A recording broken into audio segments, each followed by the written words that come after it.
នេះផងដែរខ្ញុំមកប្រាប់គ្នាយើងអំពីរបៀបទិញតំណែងនៅក្នុង website របស់ Mode VIP ហ្នឹងយើងមានសេវាកម្ម Hack Game ឬក៏ App Premium ឬក៏សេវាកម្ម game ផ្សេងៗបាទឬក៏វគ្គសិក្សាជាដើមហ្នឹងហើយរបៀបទិញងាយទេគឺយើងគ្រាន់តែយើងមានច្រើនជម្រើសគឺយើងបាច់បង្កើត account ក៏អាចទិញបានដូចគ្នាហ្នឹងហើយយើងមើលមួយណាដែលគ្នាយើងពេញចិត្តហើយគ្នាយើងចង់ទិញវាយើងគ្រាន់តែចុចរូបភ្នែកហ្នឹងក៏បានឬក៏ទិញចុចឡើងទិញក៏បានដែរអញ្ចឹងយើងចុចរូបភ្នែកហ្នឹងមក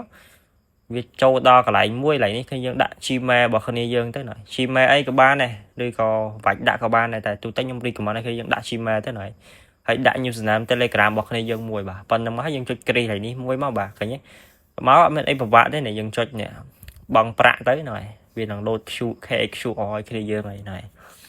ចាំបន្ទាប់ពីយើងចុច scan ប៉ាប់គឺ load QR មកឲ្យគ្នាយើងអាចគ្រាន់តែ scan ទៅហើយគ្នាយើងចុចថាបានផ្ទេរទៅនេះបានខ្ញុំបានផ្ទេររួចរាល់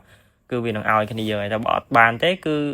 បើសិនអត់បានផ្ទេរទេគឺវានឹង load កំហុសមកថាអត់បានបញ្ចូលលុយយើងទៅហ្នឹងហើយអញ្ចឹងពេលបញ្ចូលលុយហើយគឺតំណែងនឹង load ទៅឲ្យគ្នាយើង automatic ទាំងអស់ហ្នឹងហើយអញ្ចឹងបាច់ព្រួយបារម្ភទេ